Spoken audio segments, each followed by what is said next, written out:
All right, good morning, everyone. My name is Joaquin Esquivel, Chair of the State Water Resources Control Board. Today is Tuesday, September 16th. It is 9:02 a.m., and I'd like to call this meeting to order. We'll be joined shortly by Vice Chair Doreen Diadamo, joined this morning as well by Board Member Sean McGuire, Board Member Laurel Firestone, and Board Member Nicole Morgan. We're joined this morning by Eric Oppenheimer, our Chief Executive Director, our two Chief Deputies, Karen Mogus and Eric Ekdahl, our Chief Counsel, Michael Loffer, our Clerk of the Board is Courtney Tyler, and assisting her this morning is Margie Argel and Biba Malatik. As you can see, this is a hybrid meeting, so we have both in-person and web components. If you're viewing us virtually, you're joining us through the Cal EPA webcast or the YouTube live webcast, but if you intend on commenting on any of today's items, you need to be on the Zoom platform. There is a link at the top of the agenda with instructions and a form to get onto the platform, but if you're having any challenges doing so, please do just email the clerk of the board at board.clerk@waterboards.ca.gov, and she can help get you onto the platform. Once you are on the platform, your camera will be off, you will be on mute until it's your turn to speak on the item you've indicated. For everyone in the room, good morning. Good to see you all. We're here in Sacramento in the California Environmental Protection Agency building. A few announcements for us here as well. Please do observe the exits. If we happen to have an emergency, we'll calmly file out to Cesar Chavez Plaza and await further direction. And if you intend on commenting on any of today's items, you need to be signed up. There is a QR code at the side of the room as well as a laptop. But if you're having any challenges signing up, please do just connect with the clerk of the board. She can help get you signed up. Once you are at the microphone, please do introduce yourself if you feel comfortable, any affiliation. And lastly, please here in the room, just let's silence our phones so we have an uninterrupted discussion today. With that, we can move on to public forum, as we always customarily do here at the water boards, an opportunity for folks to address the board on an item not currently agendized before the board. This morning, we'll start off hearing from Supervisor Aguirre. Good to see you this morning. Good morning. Good morning. Thank you so much for the opportunity to speak today. My name is Paloma Aguirre. I am the Chair Pro Tem for the San Diego County Board of Supervisors and also the representative of District 1, which is the southernmost county in the state of California, representing 650,000 of our residents in the San Diego border region. Today, I want to share with you a very important and concerning update regarding the Tijuana River pollution that is impacting my community. Next slide, please. This crisis, this emergency, is the biggest public health and environmental crisis in the Western Hemisphere, hands down. And I'm going to share with you the latest information we have from a number of different studies and scientists that have confirmed this to be. Next slide, please. Just a little bit of background. The Tijuana River watershed is shared between the U.S. and Mexico. 3/4 of it are in Mexico, 1/4 in the U.S. The river flows south to north, comes across the border, exiting through the Tijuana River National Estuary Research Reserve, or estuary, south of Imperial Beach. Next slide, please. Has the capacity to impact us from Imperial Beach all the way now to Point Loma. So this has now not only become a coastal water crisis, but also an airborne crisis. Next slide. And just to give you a little bit of overview of where the infrastructure that currently exists, we have several different sewage treatment plants in Mexico. There is San Antonio de los Buenos, which you see south of the border. That has been completely rehabilitated started by the Andrés Manuel López Obrador president and now by the Sheinbaum administration.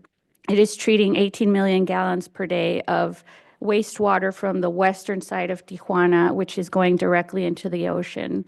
And as you may know, our international wastewater treatment plant, which is located in San Isidro, California, has a capacity of treating 25 million gallons per day. We all fought very hard to secure, through the leadership of our congressional delegation, $600 million to upgrade it and double its capacity. Through the Trump administration, 10 million gallons have already been expedited, so now it's treating 35 million gallons per day. But none of these plants are treating river flow. And that's the crux of my conversation today. Next slide. Over 100 billion gallons of wastewater have come across our border since 2018. That's 100 billion gallons of wastewater. And this is not regular sewage water. This is residential wastewater. It is industrial waste, including volatile organic compounds, heavy metals, plasticizers, pathogens, and everything in between. Next slide, please.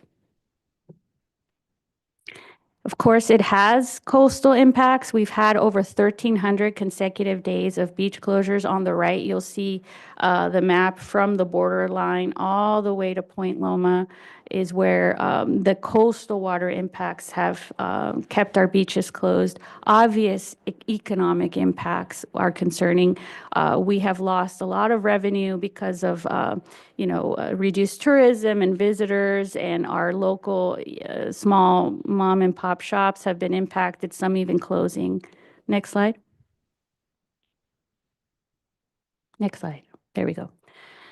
But today, what I want to really emphasize is the air crisis that exists because of the Tijuana River. As you see on the bottom right of this slide, you'll see a white, snowy looking spot in the riparian area of the river. That is a satellite image of the foam that this river is producing, you can see from space. So that is visible from space. And as you all know, any body of water with foam is a polluted body of water. There should never be foam in a body of water. And as you see, this river crosses under the roadway of Saturn Boulevard. And there is a culvert there. There's about 4 pipes that are about 4 feet wide each that are meant to flood control under that road because to maintain access to the river valley. But unfortunately, that creates increased turbulence of the river, which causes a lot of these gases to be released. And the concern is these gases are being released in less of half a mile distance from schools and daycares. So as you can see, the hotspot in the red dot, that's where Saturn Boulevard is. And the red circle is where all of the schools and daycares are located. Next slide, please. Next slide. So we had last summer 4 different universities. We had UC Riverside, UT Austin, San Diego State University, and UC San Diego testing soil, water, and air samples. And last year, what they determined, and this has already been published in Science, in the peer review or Journal of Science, that the levels that we were seeing between the hours of 12 a.m. and 6 a.m. were pretty much 100 or more times above the California ambient air quality standards, which is 30 parts per billion. You'll see we had peaks of 4,000 plus per minute of hydrogen sulfide. Next slide, please. But what's most concerning to me is not that these acute events take place, it's the long-term health exposure to this very toxic gas, which is hydrogen sulfide, of my constituents. As you see, there are days where we have, upwards of 15 plus hours per day where we're chronically being exposed to this toxic gas. Next slide, please. Now, it's not just this toxic gas that we're being exposed to. As I said, hydrogen sulfide has a rotten egg smell, and it's what we can perceive. The concern is, what are we breathing in that we cannot perceive, that doesn't have an odor? So based on all of these concerns, the Centers for Disease Control came down and actually did 2 different studies. The Community Assessment for Public Health Emergency Response Study, or CASPER, they surveyed about 190 respondents. And then there was the Chemical Exposure Study that was conducted, same by CDC, which surveyed about 2,100 survey respondents. Key findings are there was a San Diego State University study as well. And they all found pretty much the same thing, that about 70% of people who live in the affected areas, which is tens of thousands of people, are reporting having fallen ill themselves or having a family member who fell ill. Obviously, 92% of them don't even feel safe enough to go out and recreate or exercise or walk their dogs or have their children playing outside because of the chronic health effects that they live with. Next slide. And I'll just add, I don't think I included it in the slide, but the range of illnesses that we have reported to us goes from chronic migraines to upper respiratory ailments like asthma, coughs, and gastrointestinal illnesses as well, like nausea, vomiting, and other GI infections, which is extremely concerning because this impacts the quality of life of all of our residents in South San Diego. So we have a solution. It's a pretty, let's say, low-hanging fruit solution that could begin to mitigate the emissions of these toxic gases. It's an infrastructure fix that we estimate may range between $20 and $50 million to fix. It's that hotspot where I mentioned Saturn Boulevard, that man-made piece of infrastructure that is meant to prevent flooding could be removed, because what it's causing is precisely exacerbating the issue and causing all of these gases to be released because it increases turbulence of the river flow. Next slide. This is a photo of that culvert, as I mentioned. You see two of the pipes of four, which has a bit of a drop there. It's between 5 and 10 feet drop, which if we didn't have that drop, if we didn't have these culverts, accelerating the flow of the river and the riprap below, we wouldn't have this turbulence, which, like I said, would cause the emissions of these gases. Next slide. Yes, and I just said this. So this can address the most concerning, pollutant that we're being exposed to every day. Next slide. So our ask is for this board to consider expediting this fix and the release or allocation of the Prop 4 funding that were allocated to address Tijuana River pollution.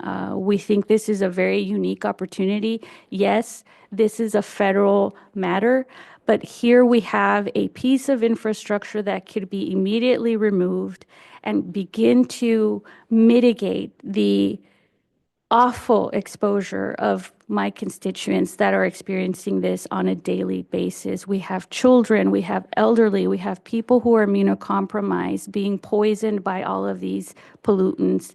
And it's such a unique opportunity for us to be able to use this funding to expedite this infrastructure fix so that we can begin to be able to breathe every day.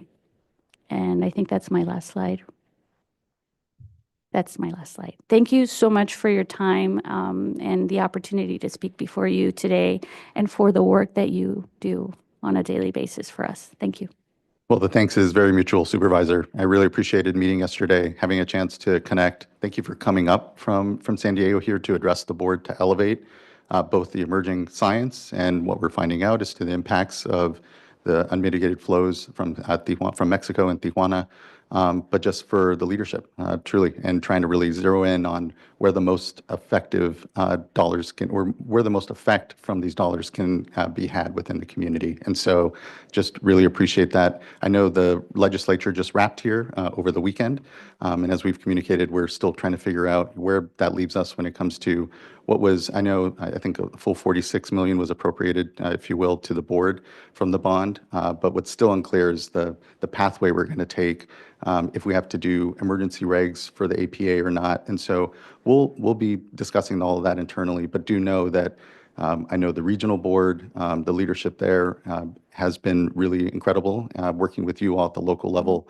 to just figure out how we use the authorities and our funding to do the best we can to address something that we really depend on the federal government as partners with here as well. So just thanks for the leadership and thanks for addressing the board this morning.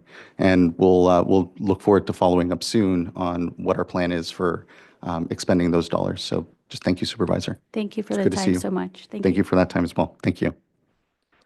All right, Next, for public forum, we have Jeff Ellsworth, who will be followed by Deanna Nurikambo, Mary Wood, Ray Tahir, and then our last commenter will be Barbara Berrigan-Perea.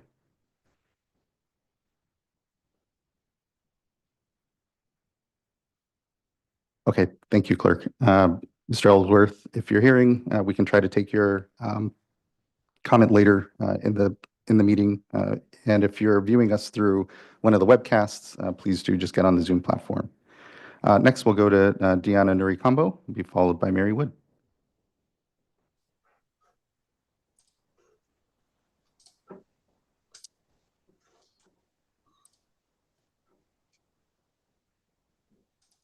Good morning. Good to see you. Good morning. Good morning, Chair Esquivel and members of the board. Thank you for this time during public comment. My name is Diana Nurikumbo. I'm the mayor of the city of Calexico. The new river that flows from Mexico into California isn't on today's agenda, but for the people of Calexico and throughout the Imperial County and up to the Salton Sea, it's an everyday struggle. The 60-mile-long river, considered to be one of the most severely polluted rivers in the United States, runs right through our community. And for too long, so has its agricultural drainage, industrial waste, garbage, raw sewage, and stench that flows upstream from our neighboring country. Every gallon of polluted water that crosses our border brings dangerous contaminants and untreated waste that makes its way up to the Salton Sea, already one of the most distressed water bodies in our state and in the country. Yet the problem doesn't end there, as the evaporation of the Salton Sea's water is shrinking that lake, and the increasing concentration of salt and the pollutants from the new river have become airborne, releasing toxic dust into the air that travels far beyond Imperial County and even into the Los Angeles area. Therefore, the new river isn't just a Calexico problem, nor an Imperial County problem, but a California problem that demands our continued attention. For decades, the city of Calexico has been waving its hand, asking for federal intervention, but we've received no response. Our city is not a coastal city, nor a large city that garners federal attention. However, we are a small city that is a large gateway into our state and into our country, with over 16 million vehicles that cross our border and through our city every year. We are like the spleen, an organ in the lymphatic system that plays a critical role, but goes unnoticed until it's no longer there. Our community doesn't have the luxury of hiring lobbyists or cutting big checks to get attention.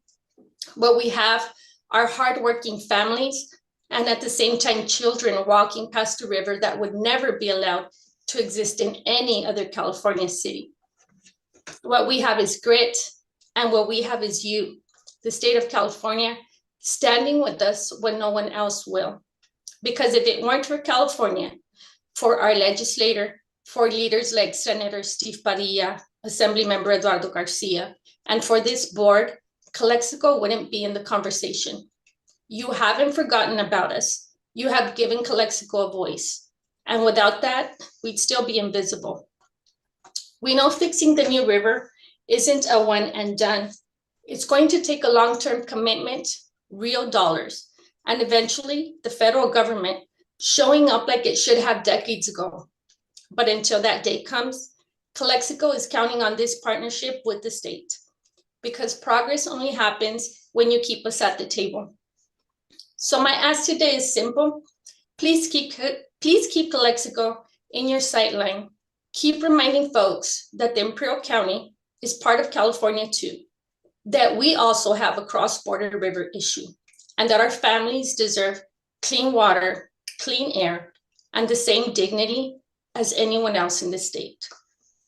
The close to $50 million that have been appropriated to address water quality problems due to cross-border rivers is the only funding that Calexico and the Imperial County have access to today. That's it. We have several projects to continue to address our issues that are shovel-ready. So I come before you today to please help us help the state in our pollution control efforts. And on behalf of the people of Calexico, thank you. Thank you for listening, thank you for acting, and thank you for that California steps up. Thank you. Thanks is all mine, Mayor. So very well said, and just really appreciate the partnership I know we've had with the Calexico folks on the New River. It was really exciting to be at that ribbon cutting for the trash screen and the rediversion. I think it's a sign of what is the state's commitment to your point. And so it's not lost on me that the Prop 4 bond dollars are for the border region generally, not for any one of the watersheds. And so, again, we just recently had the legislature pass their direction to us. So we'll be looking at that and look forward to definitely further meeting. I'd be glad to make sure we have a follow-up meeting with you here as well, where we just make sure we're staying in touch and seeing what our timelines are on that funding and what the decision-making looks like before the board here on what the split is, because we very much know that there's a tremendous amount of need on the border region. We want to make sure we get these dollars to both watersheds and have balance there. So thank you, Mayor. Really appreciate good seeing you this morning. Thank you, sir. Same, likewise. Great. I will now move to Mary Wood. We'll be followed by Ray Tahir, then Barbara Berrigan, Priya. Good morning, Ms. Wood. It is really good to see you. Good morning. My name is Mary Wood, and I would like to express my appreciation to the board, executive staff, and Clerk Courtney for giving me this opportunity to bring awareness to the disparities in regulation, policy, and oversights in these small water systems within the state of California. Upon purchasing my property in 2010, I signed a water right and easement agreement, which is basically a water utility agreement. And I became a member of a small, unincorporated, privately owned public water system that serves my mixed-use property, a commercial property and cabin, and 7 residential properties. This contract stipulates a 50-50 rate structure for both dues and special assessments, which we've had special assessments 6 out of the last 8 years. The contract and the residential, I pay 50%, and the residential collectively paid the remaining 50%. A judge determined, or the arbitrator determined, that although it may be fair, I signed it, and that contract will go into effect in perpetuity without a rate study or anything in December, unless I can figure out something and you guys can help me. Also, there are questions about formations of these small associations and complaints and insurance. Insurance, many of the small associations I've talked to, they have no insurance like us. And it can be financially devastating. We had, when the Caldor fire and the King fire went through, we were actually evacuated, and we were lucky not to have serious effects on our infrastructure system. However, if we did have serious problems without insurance, they really do have insurance because I pay 50% of everything. So they were talking about a $28,000 tank replacement in all the pipes. I'd pay $4,000 and they'd pay $2,000 apiece. Again, I guess that's not unconscionable because according to the justice system, it is just a contract, and even though it may not be a fair contract, I'm trying to sell this place, and I can't sell it like that. Of course, I could say nothing, but I can't. I have too big of a conscience.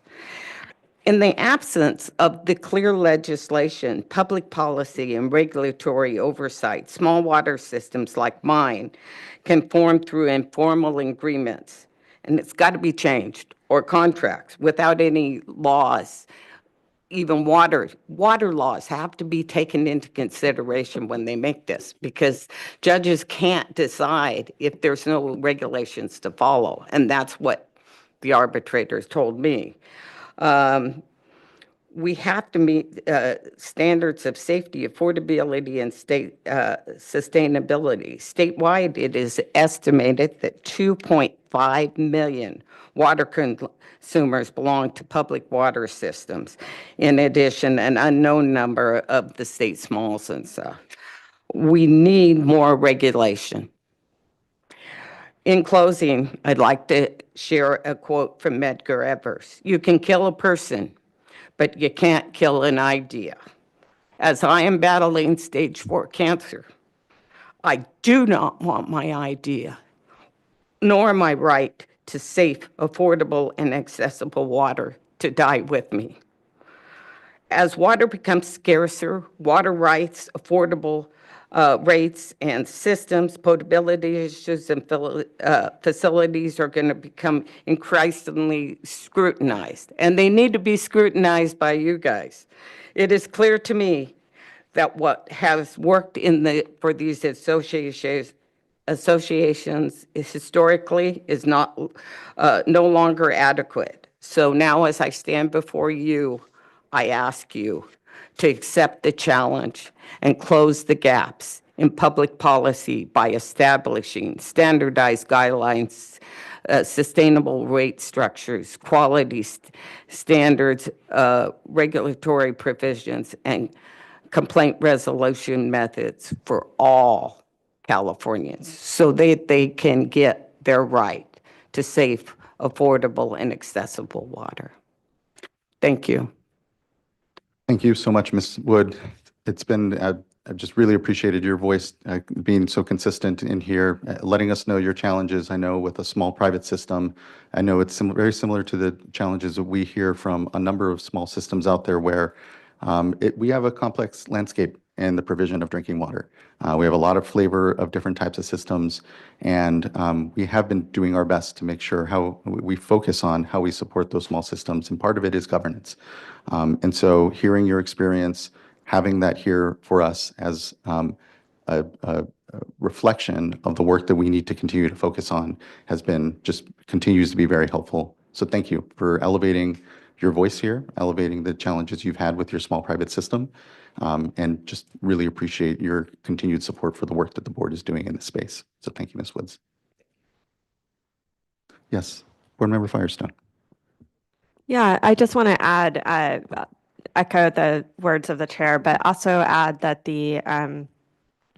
one of the laws that passed in past years and was signed by the governor is a direction for us to establish technical, managerial, and financial regulations over systems for the first time.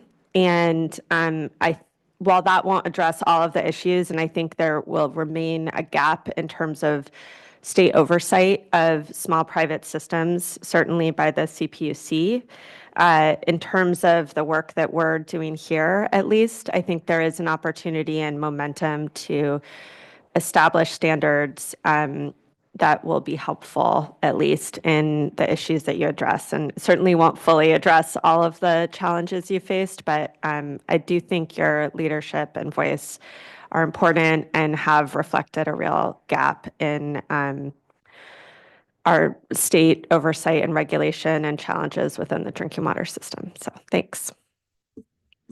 Really appreciate that, board member, and definitely look forward to following what that work, perhaps specifically Ms. Woods, so that you can help shape it, help us track it. So thank you. Okay, next we'd like to hear from Ray Tahir, be followed then by Barbara Berrigan-Perea, and I believe that will be our final public forum commenter. Good morning, board members. My name is Ray Tahir, and I'm here today, for the most part, to complete my presentation in response to Office Chief Counsel of Lawford's response to my 3 questions that were left at question 2. Next slide, please. Okay, question 3 asked, if OCC obtained approval from the 2012 State Board to undermine SB 965 by adding 13287, which contained disclosure requirements that denied MS4 and other stormwater permits permissible ex parte communication. Mr. Laufer's response was, "The advice I give to the board is confidential, but your question states and assumes things that are flatly wrong. As mentioned in a prior email to you, it was Senator Wright that amended early versions of SB 965 on May 2nd, 2012, to limit the scope of SB 965's ex parte communication to what was colloquially referred to as general permits." My response, yes, several iterations of SB 965, which included 13287, were made aware by Senator Wright, the Senate Environmental Quality Committee, and the League of California Cities. However, it is doubtful that they are aware that 13287 undermined the legislative intent of SB 965, which was to exempt MS4 and other stormwater permits from permissible ex parte communication for the following reasons. Next slide, please. First, they trusted whoever was responsible for crafting SB 965 that it would be consistent with its legislative intent. I think the cities believed that neither the legislature nor the governor's office was capable of deceiving fellow governmental entities. Second, the disclosure model in 13287 did not specifically identify named discharges that would not qualify for the exemption on ex parte communication, nor did it specifically identify enrolled persons. And there was no effort made by the legislature or the state to explain to the public and local governments that MS4 stormwater permits were still subject to AB 4.5, contrary to their expectations. Regarding enrollment permits, Mr. Laufer told me that CII permits are enrollment permits and therefore are eligible for permissible ex parte communication. However, the regional board recently released its draft CII permit, which indicated that it is not exempt from impermissible ex parte communication. Mr. Laufer clearly did not do a good job in getting the word out. Third, the above-mentioned notice from the state board issued December 2012, 2 months after SB 965 was signed into law, said that the prohibition against ex parte communications, APA 4.5, no longer applies to general waste discharge requirements, including MPDS permits, general waivers, and General Clean Water Act Section 401 water quality certifications. Next slide, please. And the final analysis, when the local governments and the public are made aware of this, they will suspect that a bait and switch number was pulled on them. It would seem that the board, in cooperation with the legislature, should take the action to repeal and replace SB 965 and Code Section 13287 with all due haste. Next slide, please. Future presentations. I will present on the 2024 integrated report issues. This was raised before to this board on several occasions without a response from it. The report was based on in-stream water quality data that was not measured against water quality standards, objectives, or criteria because they were never adopted, as verified by state board staff. Millions are spent on useless monitoring. The absence of exceedances should result in invalidating the 2024 the integrated report, and fails to comply with the LA Ventura MS4 permit. We need to discuss this offline. Next, and finally, administrative petition review. The state board too easily dismissed petitions based on the operational law argument, which is arbitrary and capricious. In the case of the city of Norwalk's petition, challenging the LAMS4 permit, the petition was dismissed based on this argument while ignoring compelling factors, including the failure to comply with Clean Water Act and state law, and a Superior Court stipulation for RB4 to meet with Norwalk in good faith to discuss issues in its petitions. And that's all I have, and thank you very much. Thank you as well, Mr. Tahir. Next, we have Barbara Berrigan-Perea.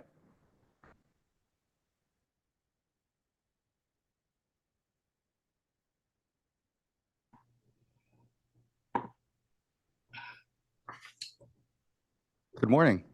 Good morning, Chair Esquivel and board members. Before I start, I'd like to echo full support for Mary Wood's comments and her work. Sadly, this morning, I'm here to talk about the way the board has abdicated its efforts to resolve the pending Title VI complaint and federal civil rights litigation into its Bay Delta planning processes and practices with respect to public involvement. The board has gone so far as to remove the Title VI investigation from its closed session agendas. The board's abdication of the Title VI process calls into question its seriousness about racial equity and non-discrimination. It seems that is only reserved as action for certain regions in California, but never the Bay Delta watershed. The board's obligations to uphold civil rights laws do not go away merely because it chooses to ignore them. Furthermore, the legislative efforts of senior staff members directed by this board to actively support a failed attempt to strip CEQA from water quality control planning makes it crystal clear that you do not care for the months of meetings DTEC held with you regarding the Title VI complaint. You actually sought to gut CEQA so that you don't have to prepare a revised SED for the newest plan of implementation to honor tribal engagement, protection of Delta communities, or the public's right to participate in water planning. Additionally, you have ignored DTEC's September 2nd and August 7th requests for an extension to the Bay Delta plan. 19-day extension granted for the September 29th deadline is untenable. Since releasing the revised plan on July 24th, the board has also released 2 new proposed voluntary agreements, over 400 pages of analysis and draft documents, and over 1.7 gigabytes of data released to its analysis. As explained in DTEC's September 2nd request and the August 29th letter by Baykeeper and other NGOs, this information, which commenters must work through to give intelligent comment, more than subsumes the additional 19 days. We want to know how dumping data shows inclusion for tribal and environmental justice communities. How can you expect tribes and EJ community groups to have the same ability to respond to large water districts with their armies of staff, lobbyists, and the governor's political assistance, while we and other NGO partners are in the middle of presenting our case in chiefs and preparing site tours for the Delta Conveyance Project? Please explain, how does this work with equity in the timeline? The shortcoming of public process here is all the more problematic, considering that the board has not responded to public comment on the original draft Bay Delta plan and POI, nor its 2023 staff report and the substitute environmental document. Nor has the board circulated a substitute environmental document for the significantly revised plan, as CEQA, which is still the law this year, requires. This board is failing to meet the due diligence standards articulated in its mission. It fails to enact equity for all regions, and it has worked behind closed doors to short circuit the public process. It is time for change. The question is, are you going to make the change, or will the public be forced to make that happen? Thank you. Thank you, Ms. Bergen-Priya. There's a lot I do want to try to respond to your comments, but I want to be respectful to my other board members and the fact that this is public forum and isn't the place that so much of what you've lobbed at the board right now will be responded to. But first and foremost, the civil rights of all Californians, and importantly, the work that this board has done to advance equity is very near and dear. And I hear your points when it comes to the Title VI complaint. As you can imagine, we're in a complicated space right now on many of these fronts and issues. And a lack of response there isn't a lack of commitment to the ongoing work around racial equity and our commitments here as a board. And, we continue to move on those things. I think you can see that as reflected in the incorporation of, say, tribal beneficial uses and their designation in the most recent draft of the Bay Delta Plan. We continue to try to be responsive to the space and the discussion that we had confidentially with you all, which makes it hard to speak openly in public here around our positions and work. When it comes to the requests, they haven't been ignored. They're actually being taken into deep consideration right now. As you pointed out, without the CEQA exemption for water quality control plan updates, something that on the federal side is enjoyed when you look at the National Environmental Policy Act, NEPA, and its exclusion when it comes to activities in the Clean Water Act when you're looking to improve conditions.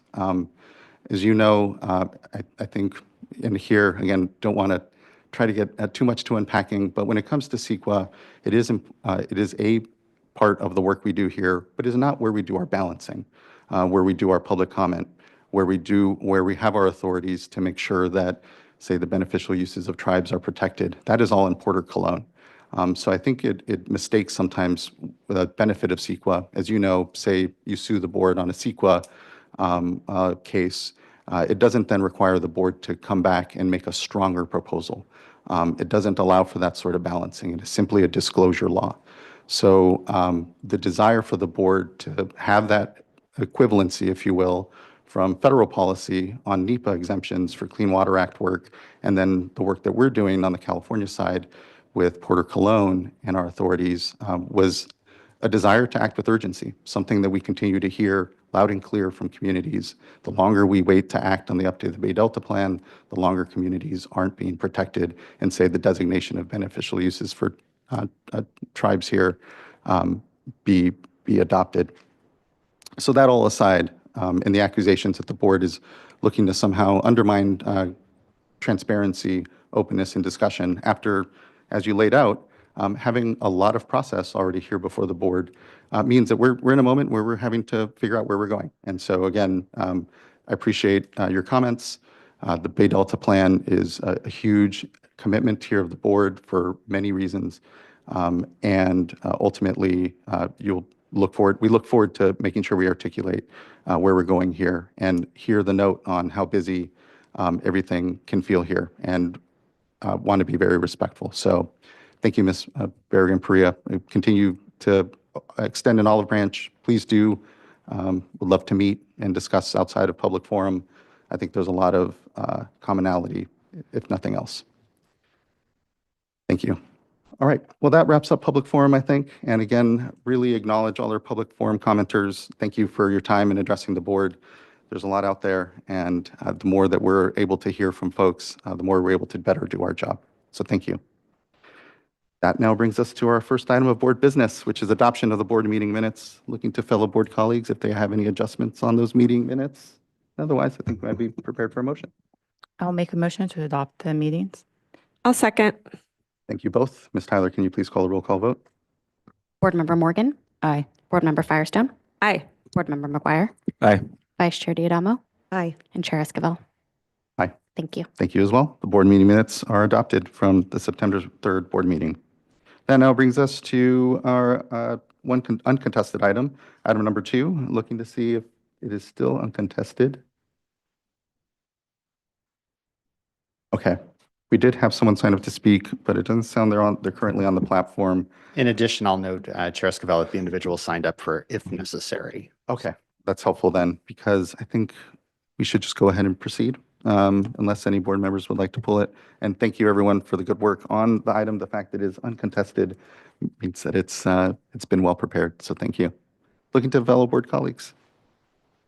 I move adoption of item 2. I'll second. Thank you both. Ms. Tyler, can you please call the roll call vote? Vice Chair Diadamo, Aye. Board Member Morgan, Aye. Board Member Firestone, Aye. Board Member McGuire, Aye. and Chair Esquivel. Aye. Thank you. Thank you as well. The vote is unanimous and the item is adopted. Again, appreciate everyone's good work on that. It now brings us to the next 2 items from our Division of Administrative Services. We'll have our yearly fee discussion. And now in my 8th year on the board, just always look forward to our fees discussion, especially this year's actually, because I think folks may be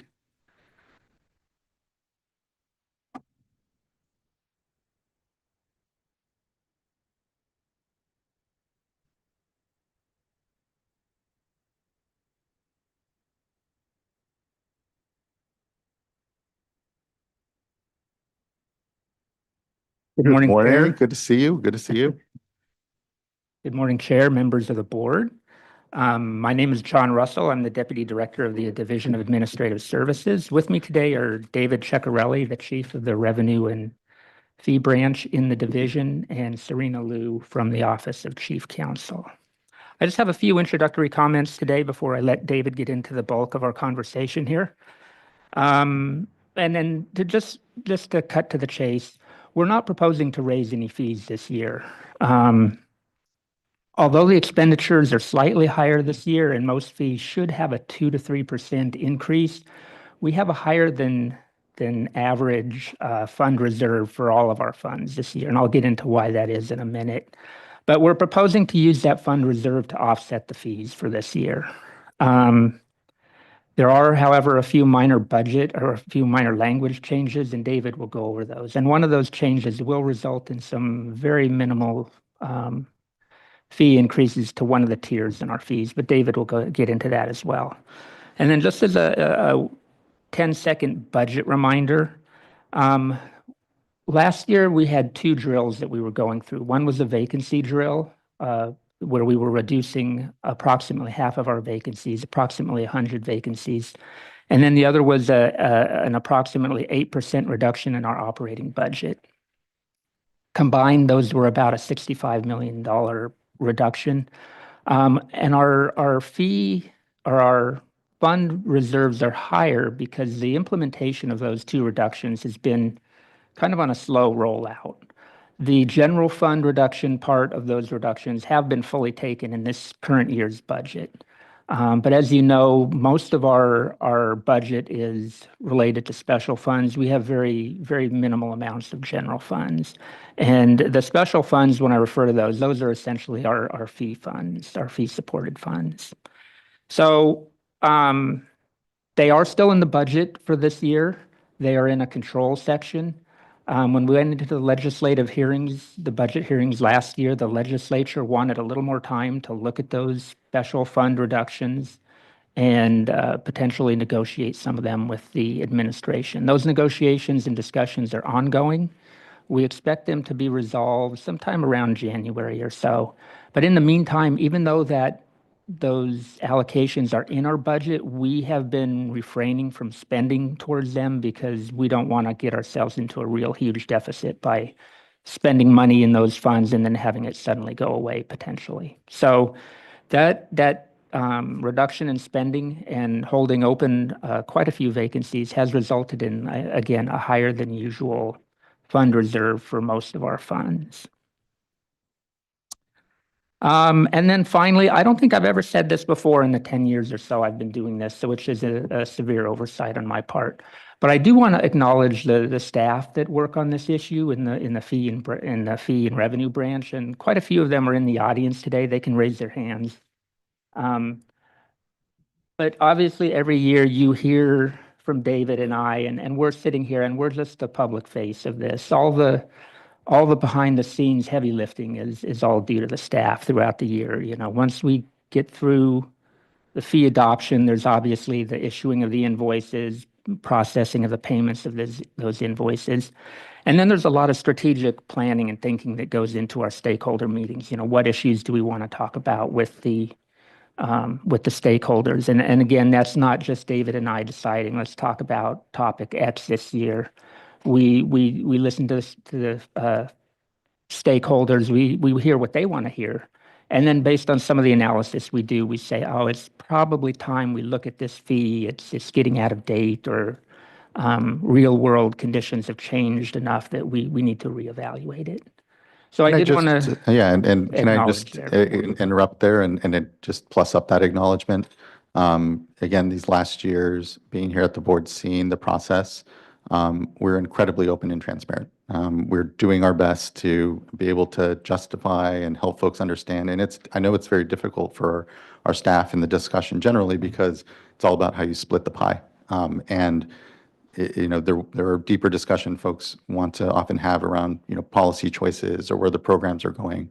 And so even there, just have been really thankful for just the openness and the transparency, because it is hard to go hat in hand to the folks we regulate and say, pay us for the pleasure of regulating you. And it requires a certain touch, and you all in the program have been incredible at figuring that out and just continuing to build that trust, which is not a given. And so everything that we have there in the program is thanks to the trust you've been able to build. So just thank you. And so finally, we had hoped that this year, right now, the meeting that we're in would be the time that we would have had a chance to accommodate all those reductions and bake them into the fees. That's not happening this year, so it'll probably happen next year. So I guess that's just a heads up that we're in a couple of odd budget years. You know, money is kind of here, but not really here. So next year we'll have the data that we need to figure out how all these reductions are going to affect our fees. And with that, I'll hand it over to David. Good morning, Board Chair and fellow board members. My name is David Ceccarelli, as John mentioned, Chief of the Fee and Revenue Branch within the Division of Administrative Services. Next slide, please. And then next slide, please. Today's presentation is basically discussion on our stakeholder outreach, proposed fee changes, comments that we received, and then questions. Next slide, please. So in general, we host 3 general stakeholder meetings every year. These meetings correspond with iterations of the governor's budget. So when the January proposed budget comes out, we host a meeting shortly after that, which was on March 6th. The May revised in the middle of May, which then we hosted a meeting on June 11th. And then finally, the enacted budget, roughly around July 1. We hosted a meeting on July 31st. And, you know, as John mentioned, you know, these meetings are for us to engage with stakeholders, again, to be transparent about our budget process, about the fee impacts, and definitely there was a lot of discussion this year on the back and forth with the budget and those impacts to our funds, and listening to the stakeholders on, you know, staff providing some options about being able to subsidize and offset the need for slight fee increases by utilizing the fund reserve. And again, listening to stakeholders' concerns and based on all that, you know, we're basically able to drive this process of a stakeholder process, which helps us lead to us taking these proposals to the board for your consideration and adoption. Next slide, please. So basically, at this point, we have we're proposing 3 adjustments to our fee structure. We're proposing the following updates to the fee schedule to improve clarity and better reflect the current practices. These first 2 are impacting the sections for our water quality certification program. And the first one basically is update the wording to clarify that the amount of fee will be based on the fee schedule to affect the fee schedule in effect at the time the invoice is issued. This clarification moves language currently found only in the footnote into the fee schedule table, which is addressing repeated inquiries from the applicant. So it just puts it out up front so everyone kind of understands how to calculate the fee. And then secondly there, we're changing the title for these categories from special flat fee to activity special fee. This update better reflects the evolution of these categories and associated fees, providing a more descriptive and accurate label. Next slide, please. And basically, this impacts these 2 sections here. This is more or less, you know, kind of doing kind of an internal audit of our calculations of fees. We noticed that there was a discrepancy, an error on the calculation. And so what we're doing is we're on construction projects and for linear projects that basically hit the cap of our fee, and which is based on, so adjust the maximum fee to $11,311, which sets the maximum disturbed acres at 200 acres. The previous maximum fee of $11,223 equaled 198 acres. And so we've determined this discrepancy. We're missing out on basically 2 acres. And so we're adjusting a calculation. It's an adjustment of roughly $88. And it would impact roughly about 134 projects currently. And of course, these are our larger projects. 200 acres is the actual cap on the general permit for the construction projects. However, of course, a lot of these projects are greater than 200 acres. And so again, we're just cleaning up the structure here and fixing this error. Next slide, please. And it looks like we didn't, there was a point during my presentation when I mentioned comments. There were no comments received by the closing period, so nothing to address. And at this point, I'll open up the questions. Many, many thanks. I don't know. I personally don't have any questions. I look to fellow board colleagues at the dais if they do. Not hearing any off the bat. We do have a few commenters, and so we can go to them. We have Bob Gore, Rosario Cortez, and Spencer Sachs.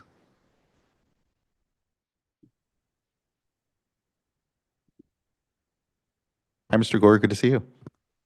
Good to see you, Chair, and fellow members.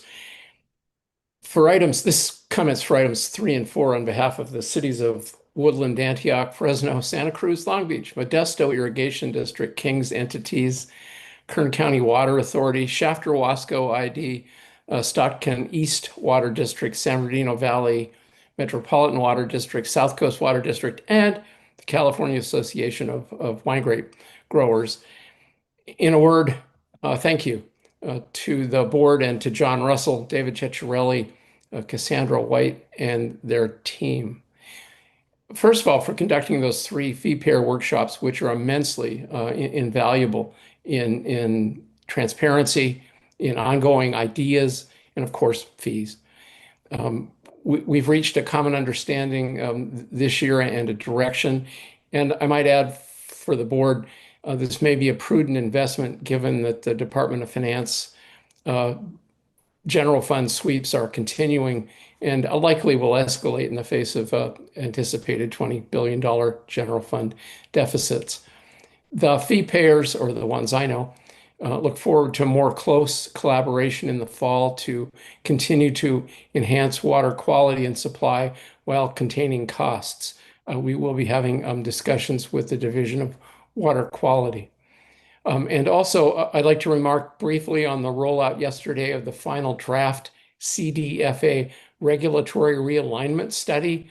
This is part of a long-standing and productive collaboration with the Division of Water Quality, led in part by Brianna St. Pierre, and can be a major step forward in innovating, coordinated between agencies, oh my gosh, reporting and compliance. The details are up on the web and we can discuss them at a later date.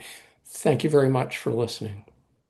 Thank you for those comments, Mr. Gore, and thank you for elevating the work. I have got a chance to get briefed on it and really excited by the concepts and I think the follow-up that we can have on that. So look forward to implementation of the recommendations that were developed. I think they were well healed. So thank you. All right, now I'd like to call up Rosario Cortez. Good to see you.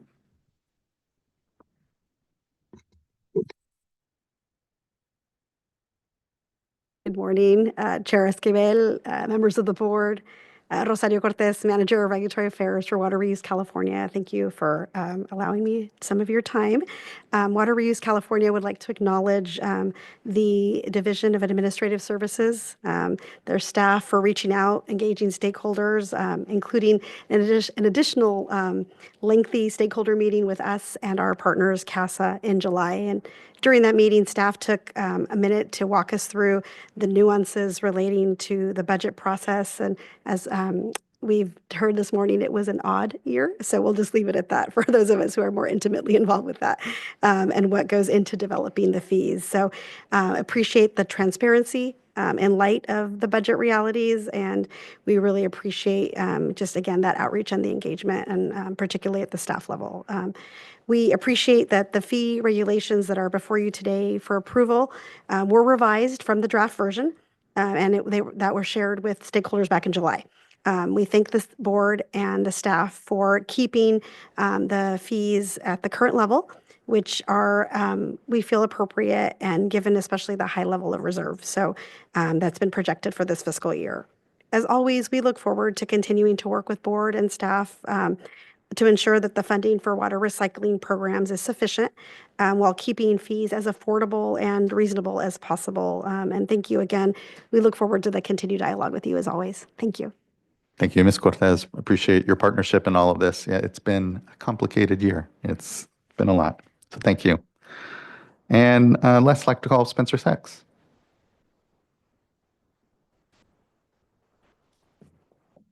I'm a little taller than Rosario. Good morning, Chair and members. My name is Spencer Sachs on behalf of the California Association of Sanitation Agencies.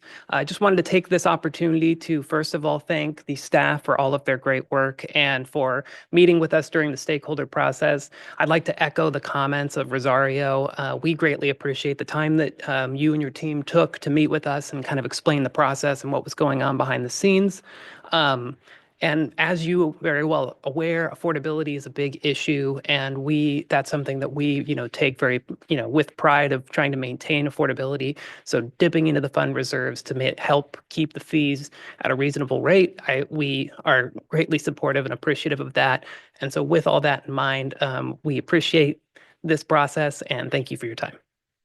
Thank you as well. Thank you for those comments and for the engagement in the process and here at the meeting, Mr. Sachs.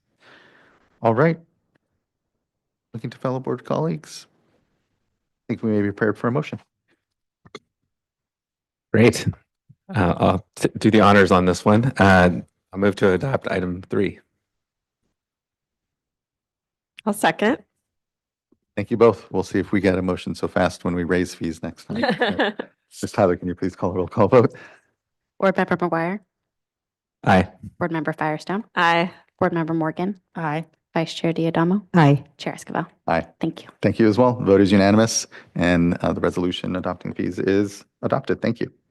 All right, that brings us to item number 4, which is now our water rights fees discussion.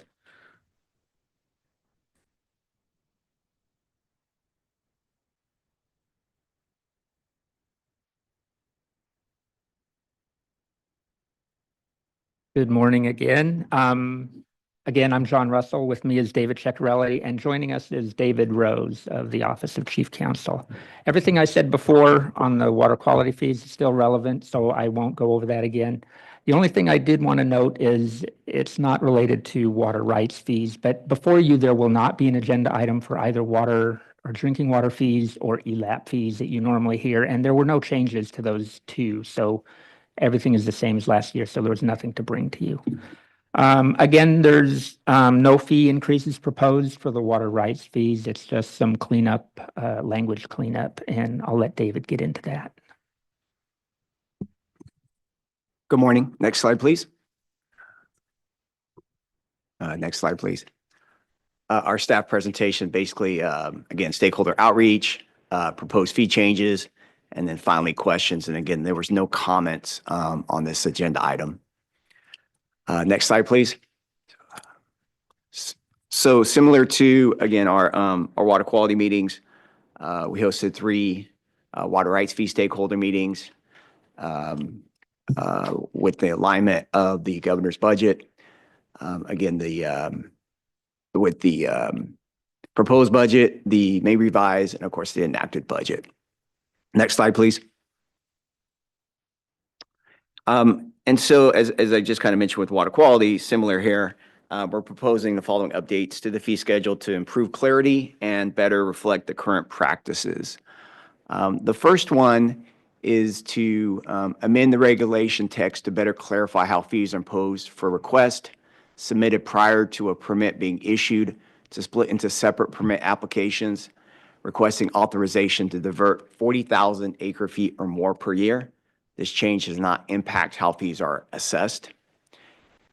Secondly, we had several sections that referenced the Board of Equalization, so we're updating that existing reference to the California Department of Tax and Fee Administration. Next slide, please.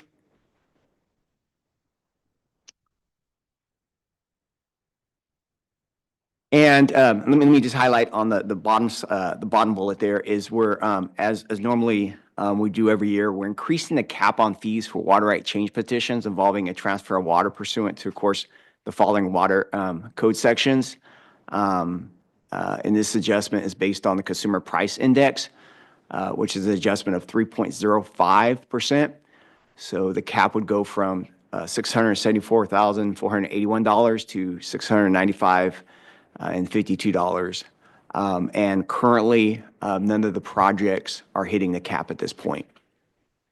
And then to talk just a little bit about the top bullet there, we're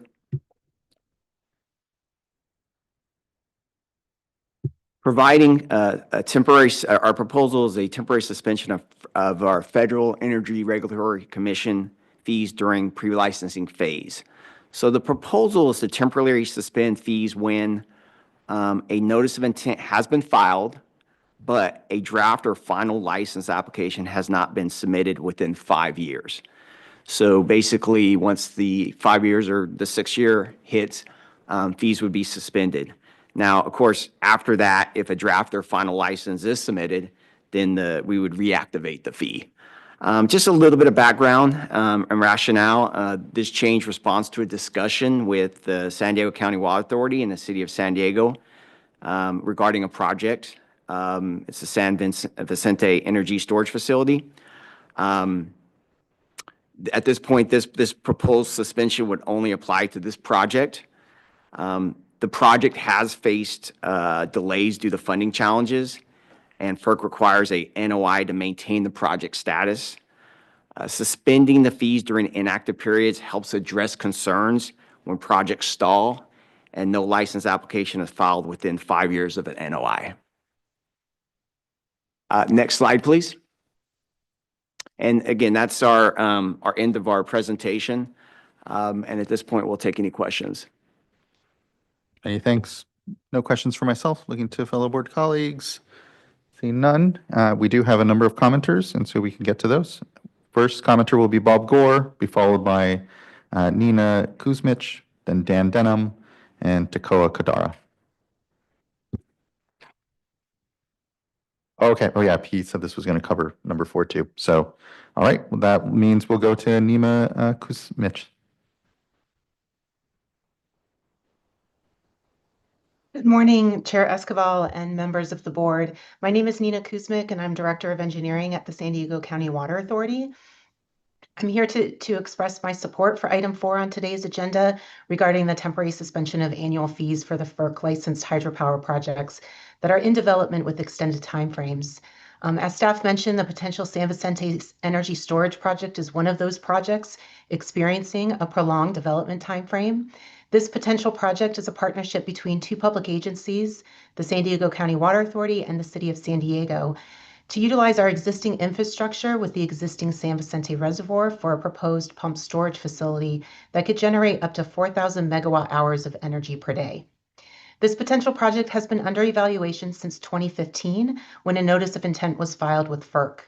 However, due to budget limitations of 2 public agencies and the uncertainties in the energy market, this potential project has had a long development horizon. Earlier this year, we engaged with Water Board staff to evaluate the options related to these water right fees. I want to express my appreciation for the collaborative dialogue with Water Board staff and their openness in evaluating opportunities to save ratepayer money and enhance water affordability on projects with extended timeframes. I also want to commend the Water Board staff on their process with the water rights fees stakeholder meetings and their willingness to receive feedback and engage in dialogue on the numerous issues they evaluate. The change proposed by Water Board staff for consideration today will allow for suspension of fees when projects extend beyond a 5-year timeframe between the notice of intent filing and submission of a license application. This temporary suspension of fees will provide financial relief for our proposed project and for ratepayers across the state. I encourage you to adopt the proposal, and I appreciate your time today. Thank you. Thank you. Really appreciate the engagement, Ms. Kuzmic. And next, I'd like to call up Dan Denham.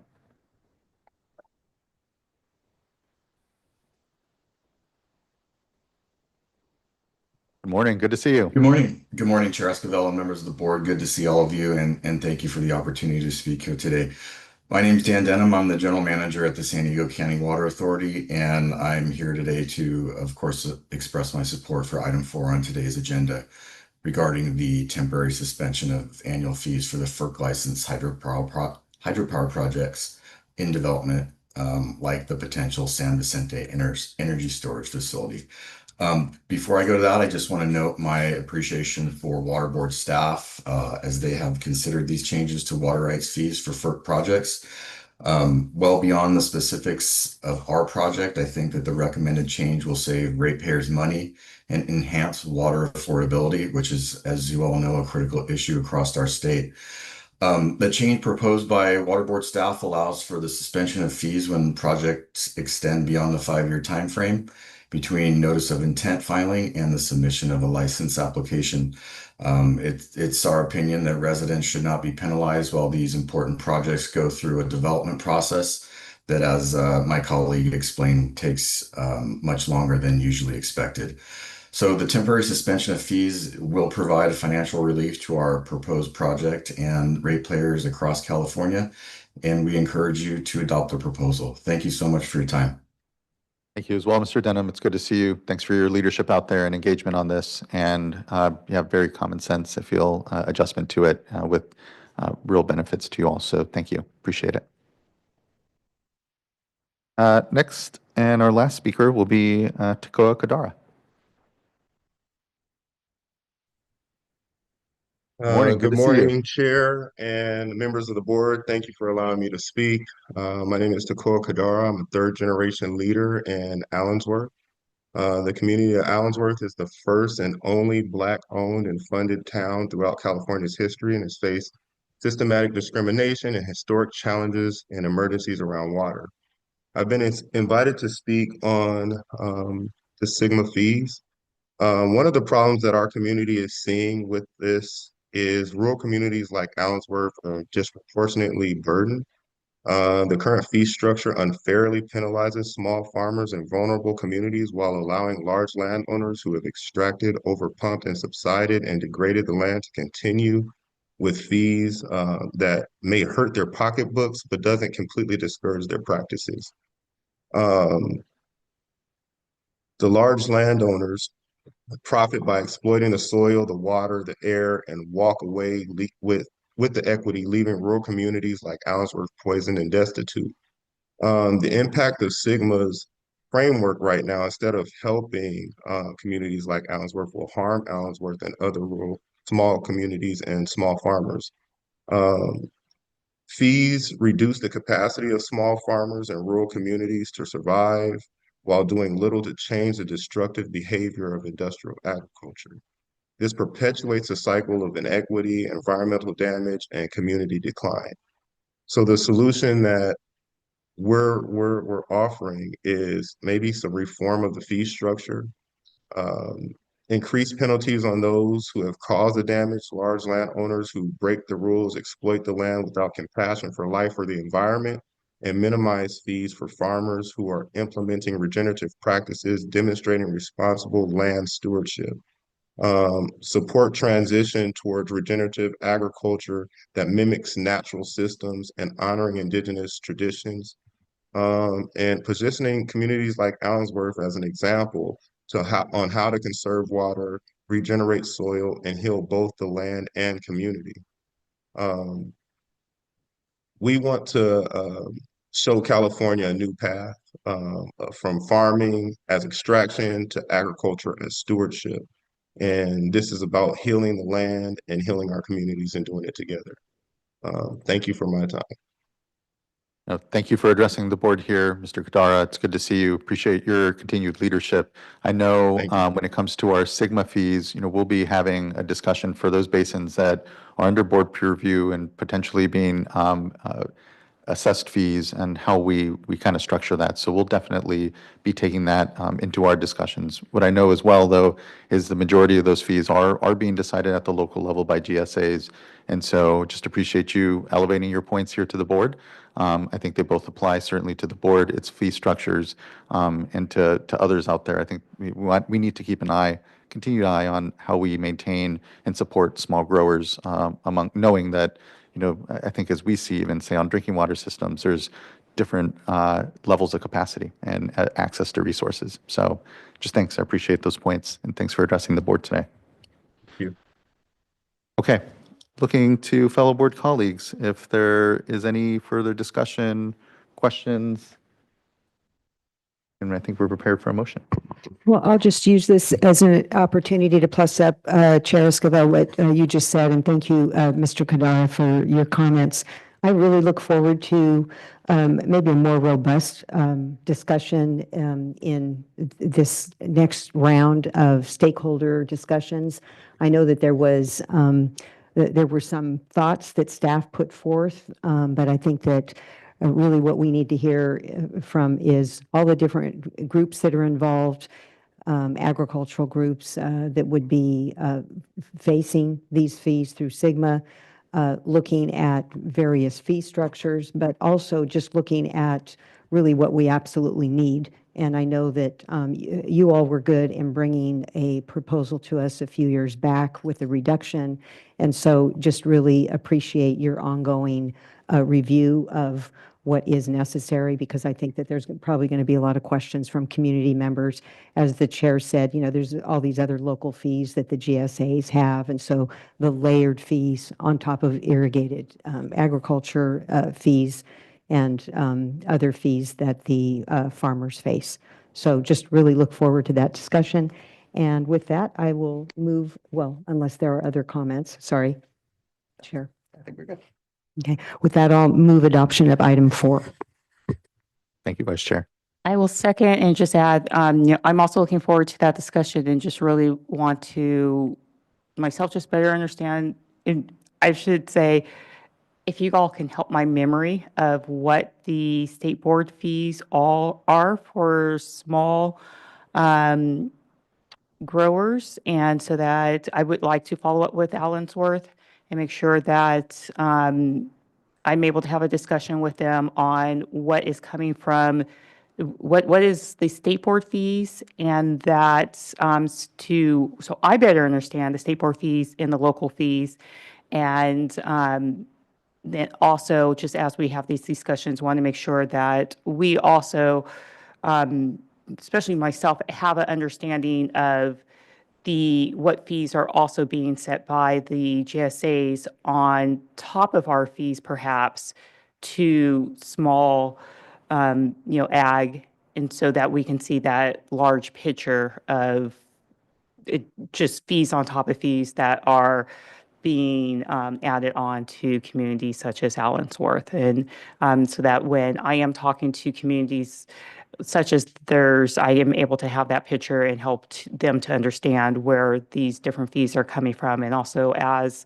GSAs come in front of us, able to have that conversation of how this bigger fee structure is being implemented. Make sure we get with OSGM staff, Office of Sustainable Groundwater staff, and anybody who wants some information on that. Thank you.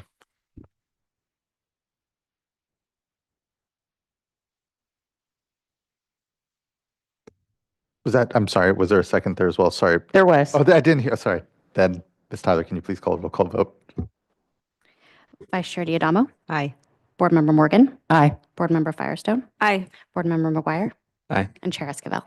Aye. Thank you. Thank you as well. The vote is unanimous and the resolution is adopted. Again, thanks everyone. Appreciate it. We'll see what next year's fee adoption looks like. But this was a really great one. Thank you. All right. That now brings us to item number 5, which is just board member reports. And I don't know if any member is ready already. I need to pull up my own calendar. I can start. I'll provide on September 10th. I had the honor of going up to Westlake Tahoe for the grand opening of the regional water treatment plant. So the facility is going to first serve the McKinney-Quell community. And so that was the first community that they were looking to serve. And so the community was being served by it was basically aging infrastructure and aging well. They were looking to provide a new system. And so they actually had a temporary interim system in place, but it actually ended up being in place for 20 years. And so they're very happy to celebrate this new system with the intake from actually Lake Tahoe. It is a regional facility because over the 20 years, they actually started to acquire some additional small privately owned systems in the area. So it is now going to be a regional system. They're looking at bringing 2 small privately owned communities online here soon. They're just a third system. They are in the process of acquiring it and bringing it, improving the infrastructure there because it's also aging infrastructure. So they're really looking at regionalizing the west shore of Lake Tahoe, getting tongue-tied. And so this is West Lake Tahoe area. And so it is just really an honor to go up there, talk to everyone. It was really great. Instead of being a ribbon cutting, they had the first sip. And so they provided everyone the first sip of drinking water from their facility. And so that was funded with a $20 million low interest loan. And so that concludes my report. I'll let Chair Esquivel speak to the other. Actually, with that introduction, the one report I have was just yesterday, Board Member Morgan and I, along with Director Joe Karkowski, were in Antioch celebrating it was, I guess it was like a lever turning for the desal plant. So it was great. It was hard to believe that it was 3 years ago that we were last there with the governor announcing the water supply strategy and for a hotter, drier future. So when we were there last, it was a shell of a building and still in the middle of to be completed. And now it was great to see a fully functioning facility. We provided $60 million in a low interest loan at 1.4%. As we know, it's a significant savings for the community when it comes to being able to build. So it's great to be there. It was great to celebrate. Always nice. I know a number of us have all been up and down the state at this point for ribbon cuttings and groundbreakings. And it's great to just see the years of work to get these projects in and funded is going on. Also have to note, we just did our year-end wrap-up for the last fiscal year. We were able to get $2 billion out last year. This board, since 2019, has got out $13 billion here in the state of California. So we have a lot to be proud of. Means there's a lot of groundbreakings and ribbon cuttings to come. And so just really thankful for the leadership out there that actually brings those projects to fruition and we can be part of. So that wraps my report. Board Member McGuire. I have nothing to report except to say that way back when I was still an actual engineer, I worked on that West Lake Tahoe water treatment plant project, and I can appreciate how long it's taken to get that project realized and across the finish line. So really excited to hear that it's finally in operation and serving to that community. Awesome. No report. Thanks.